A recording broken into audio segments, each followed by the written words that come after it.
लो आए गए, है ना। अगेन नाम दिख रहे हो तुम, चाइना, ठीक। इंडिया चाइना पता नहीं क्या है, ये they are the real neighbours actually.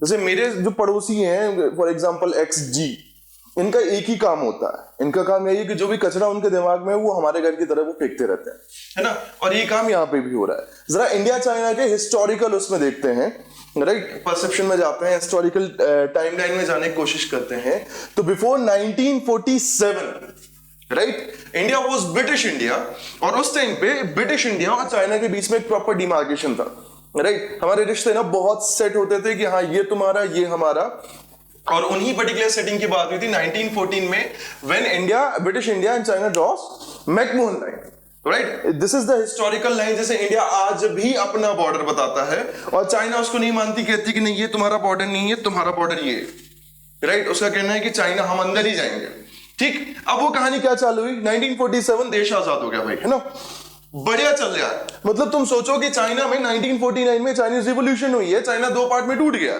Republic of China भी अपन ने बात की थी, Taiwan People's Republic of China था चाइना। अब जब चाइना को परमानेंट मेंबरशिप की बात निकली तो इंडिया कहता है कि हमारा पड़ोसी देश है चाइना, हम देंगे किसको, चाइना को वोट, और चाइना को मिल जाती है यूएनएससी में परमानेंट मेंबरशिप। उसके बाद भी सुधरता नहीं है। 1956 के आसपास China started building a highway from our particular territory, जिसको तुम अक्साई चिन कहते हो, जम्मू कश्मीर में। 1959 में प्रॉपर्ली वो पर्टिकुलर हाईवे ऑपरेटिव हो गया, और 1959 आते आते उन्होंने हमारे दो पड़ोसी particular state Tibet and Jiang में कब्जा कर लिया। जब ये हुआ तो इंडिया ने एक सोशल बॉर्डर क्रिएट करने की कोशिश की, और दलाई लामा को 1959 में क्या कर दिया, असाइलम दे दिया। दलाई लामा को इवन ये भी परमिशन दे दी कि आप इंडिया से रह के तिब्बतियन जो एग्जाइल गवर्नमेंट है वो चला सकते हो, राइट। नाउ यहाँ पे कुछ क्वेश्चन है। क्वेश्चन नंबर 1 तो अपन ने देख ही लिया कब आए। नंबर 2, एग्जाइल गवर्नमेंट का हेड कौन है, तिब्बतियन एग्जाइल गवर्नमेंट का। तीसरा, दलाई लामा कौन से नंबर के लामा है, राइट, ये बहुत इंपॉर्टेंट है, ये कई एग्जाम्स में पूछा जा चुका है। अच्छा, चाइना उससे चढ़ गया। 1962 में चाइना ने हमारे ऊपर अटैक कर दिया। उन्होंने मौका भी बढ़िया चुना, अपन ने क्लास में पहले भी डिस्कस किया हुआ है, जब दुनिया क्यूबन मिसाइल क्राइसिस में थी तब चाइना हमारे ऊपर लड़ाई कर रहा था, और हम वॉर अनडाउटली हार चुके थे, right. We had lots of casualties and losses, but India ने उससे सीखा, और उन्होंने अपनी जो पर्टिकुलर बॉर्डर रेगुलेशन पॉलिसी थी and apart from that army, air force, navy थी, उसको टेक्निकली एनहांस करना चालू किया, ठीक। 1974 हमने पहला न्यूक्लियर टेस्ट होने के बाद 1978 में चाइना ने वापस बॉर्डर में क्या किया, उछल कूद करने की कोशिश की। ज्यादा बड़ा इशू नहीं था।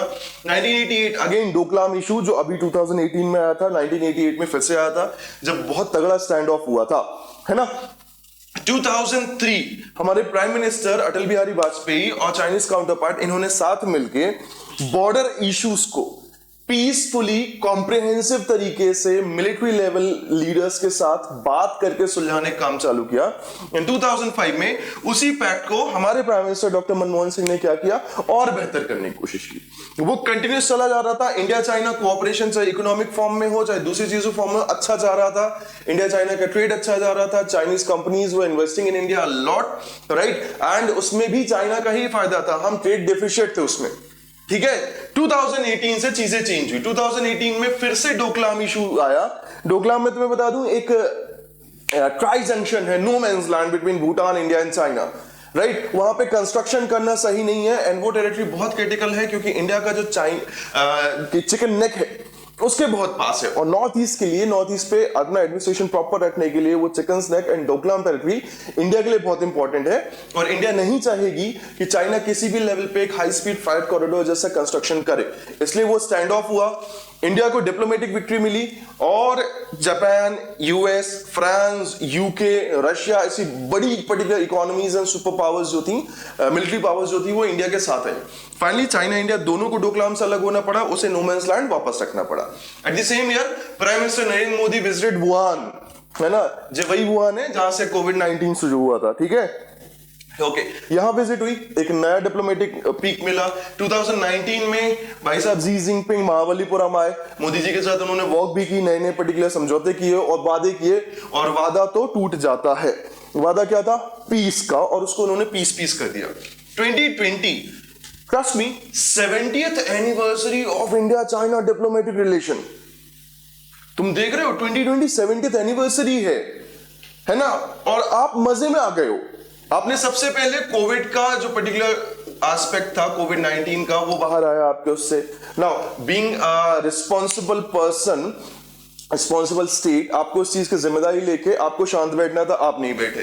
कोविड ने जैसे ही कांड करना चालू हुआ उसके बाद इंडिया, चाइना में कोविड बहुत तेजी से कंट्रोल हो गया, इंडिया में वो चीज कंटिन्यू क्या थी, आगे बढ़ रही थी। इंडिया लॉकडाउन में था, इकोनॉमिक क्राइसिस में था, और एट दैट टाइम आपने इंडियन इकोनॉमी का फायदा उठाने की कोशिश की, कंडीशन का फायदा उठाने की कोशिश की, और हमारी जो यूनिकॉर्न कंपनीज हैं, जो हमारी जेम कंपनीज हैं, उस पे इन्वेस्टमेंट ऐसा बढ़ाया कि आपने उसकी ओनरशिप अपनी तरफ खींचने की कोशिश की। राइट, सो अप्रैल मई में सबसे पहले इंडिया ने स्पेसिफिक स्टेप लिए इकोनॉमी बचाने के लिए।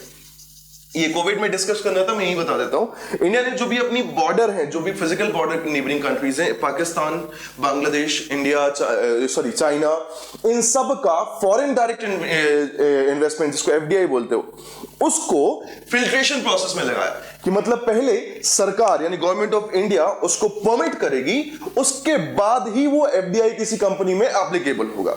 इंडिया ने इसे अपना क्या बोला, प्रिकॉशनरी मेजर बोला अपनी नेबरिंग कंट्रीज के थ्रू, जिसके थ्रू इन्फिल्ट्रेशन या दूसरी चीजें होती हैं। ठीक, भाई साहब चाइना चढ़ गया और मई में वही चीज हुई जो नहीं होना चाहिए था, स्टैंड ऑफ हुआ, हमारे 21 सोल्जर शहीद हो गए, और उनकी तरफ से कितने सोल्जर शहीद हुए इसका कोई डेटा कभी चाइनीज एडमिनिस्ट्रेशन ने बाहर नहीं निकाला। ठीक, कुछ लोग कहते हैं 40, कुछ लोग कहते हैं 30, दैट डजंट मैटर, हम उस डेटा पे बात नहीं करेंगे जो हमारे पास ऑथेंटिकली नहीं है। ठीक, नाउ क्या वो स्टैंड ऑफ होना चाहिए था? बिल्कुल नहीं। 2003-2005 का जो पर्टिकुलर पैक्ट है वो कहता है कि अगर कभी ऐसा होता है कि इंडिया या चाइना के सोल्जर एक दूसरे के टेरिटरी में जाते हैं तो हम उसे पीसफुल लेवल पे वो करेंगे, पेट्रोलिंग जो होगी वो आर्मलेस होनी चाहिए, एंड बहुत सारे ऐसे एस्पेक्ट जिससे पीस बना रहे। ठीक, चाइना ने उसे वायलेट किया, इंडिया ने अब नए तरीके से स्टेप लेना चालू किया। जून जुलाई में उन्होंने कुछ और काम किए। ठीक, द थिंग इज कि मई ending in June was the time of unlock 1, lockdown के बाद। ठीक, तो सबसे पहले इंडिया ने बोला आत्मनिर्भर भारत। प्रधानमंत्री नरेंद्र मोदी ने अपने स्पीच में बोला कि now we need to boost our economy and we need to invest, we need to manufacture, we need to export more, right, and we need to lower down the imports. और उन्होंने आत्मनिर्भर बनाने की बात की। ये दूसरा स्टेप था आफ्टर इकोनॉमिक प्रिकॉशंस। तीसरा, उन्होंने सिक्योरिटी कंसर्न रखते हुए 59 चाइनीज ऐप जो है उसको क्या कर दिया, बैन कर दिया, इंक्लूडिंग टिकटॉक, है ना। समझदार तो तुम हो ही, बहुत सारे लोग बेरोजगार भी हो गए। सॉरी, यहाँ carry Minati is my favourite बोलना पड़ता है बीच बीच में, बट ठीक है, ठीक है, उन्होंने ऐप बैन किए। अच्छा, मजे की बात यह है कि उसके बाद अमेरिका ने भी ऐप बैन कर दिए, है ना। भाई ट्रम्प को तो और कुछ सोचना ही नहीं है ना, राइट। ओके, सो ये चीजें होने चालू हुई, चाइना उससे और क्या हो गया, इशू में आ गया।